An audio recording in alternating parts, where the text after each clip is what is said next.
Oke, assalamualaikum warahmatullahi wabarakatuh. Salam budaya, berbudaya dengan keris, bukan dengan linggis.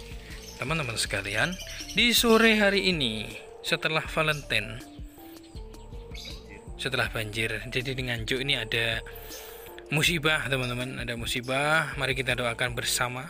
Di daerah Ngetos tepatnya ada longsor, 23 orang belum diketemukan, tapi alhamdulillah tadi sudah ditemukan 7 orang dalam keadaan meninggal dunia. Innalillahi wa inna ilaihi rajiun. Teman-teman sekalian, di sore hari ini kebetulan ada teman saya ini bawa satu keris yang merupakan keris dengan dapur tua, dapur yang sangat tua, pernah dibabar di daerah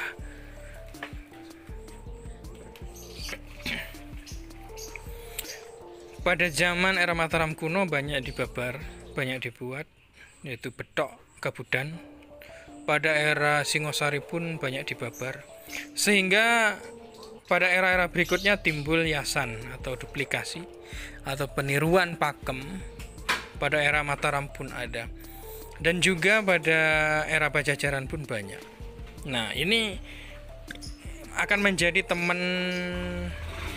temennya ini temannya keris saya yang satunya. Nah, bentuk ininya sama, dapur atau rancang bangunnya Betok juga, sama dengan ini. Coba langsung saya buka ya, seperti apa kerisnya. Meskipun pada warangkanya ini sudah tidak bisa terselamatkan, setidaknya nanti bisa dibuatkan warangka ini. Nah, bismillahirrahmanirrahim. Wah, bunyinya sering ya teman-teman. Nah, inilah Betok brojol ini teman-teman ya. Ini adalah Betok. Rancang bangunnya Betok. Coba Anda perhatikan pada bagian sor-sorannya ini. Ini terdapat seperti pamor, apakah junjung derajat. Kalau ke atasnya ini agak tidak tampak ya, perlu diwarangi ulang nanti. Seperti junjung derajat, bisa jadi kayak ujung gunung atau pamor apa ini kira-kira. Bentuknya panjangnya hampir sama dengan koleksi saya, yaitu Betok Pajajaran. Kalau melihat dari karakter besi ya,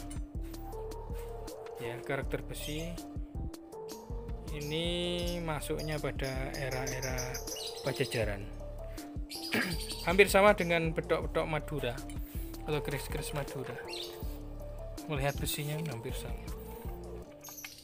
Seperti ini. Ini teman-teman. Ini akan menjadi temannya ini nanti. Nah, ini koleksi pribadi ini teman-teman. Cukup langka memang. Nah, ini kan hampir sama loh. Ya tuh, Betok ini. Hampir sama.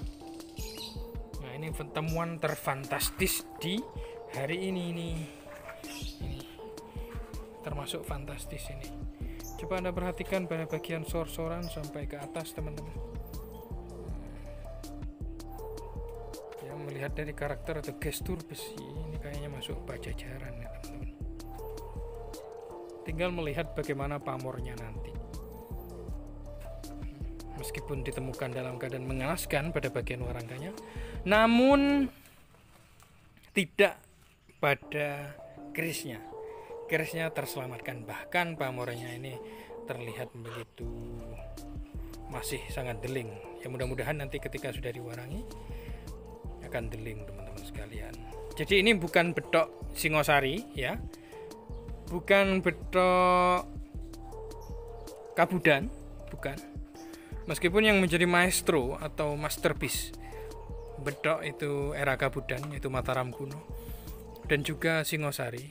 Namun meskipun bukan keris dengan langgam Singosari ataupun Mataram kuno, tapi ini adalah keris yang berlanggam tangguh Pajajaran. Teman-teman sekalian, menilik pada sejarah, Pajajaran itu ada semenjak tahun 1050 Masehi sampai 1500 sekian Masehi, sebelum diporak-porandakan oleh kerajaan Banten yang dipimpin oleh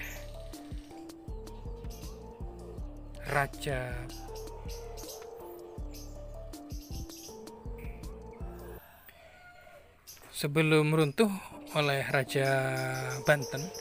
Kalau tidak salah Raja Banten ini Pangeran Yusuf atau Mahmud ya, agak lupa saya teman-teman. Jadi era Pajajaran itu merupakan kedikdayaan pada daerah Pasundan di sana. Merupakan kerajaan yang cukup masyhur dahulunya sehingga sampai berabad-abad. Jadi 5 abad berkuasa. Menjadi kerajaan yang sangat-sangat besar. Dan tentunya ketika ada peradaban yang sangat besar, maka pusaka-pusaka produksi itu merupakan pusaka yang sangat bagus secara kualitas besi. Terlihat teman-teman sekalian, ini adalah bedok ya.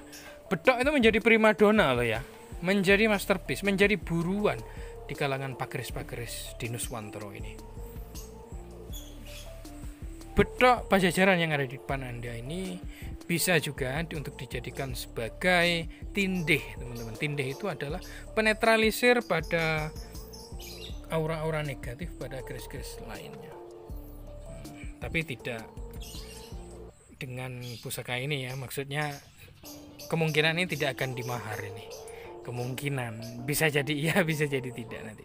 Jadi akan saya jadikan ini sebuah tindih nantinya, penetralisir aura-aura negatif pada keris-keris lainnya. Karena sangat sulit teman-teman untuk nyari bedok seperti ini ya. Oke, sekiranya cukup sekian dari saya. Melihat dari pamornya adalah pamor junjung derajat. Tentang aspek filosofinya merupakan faktor kejunjung derajat atau langgengnya sebuah kekuasaan, langgengnya sebuah jabatan. Itulah junjung derajat. Terima kasih yang sudah menyimak. Wassalamualaikum warahmatullahi wabarakatuh. Salam budaya.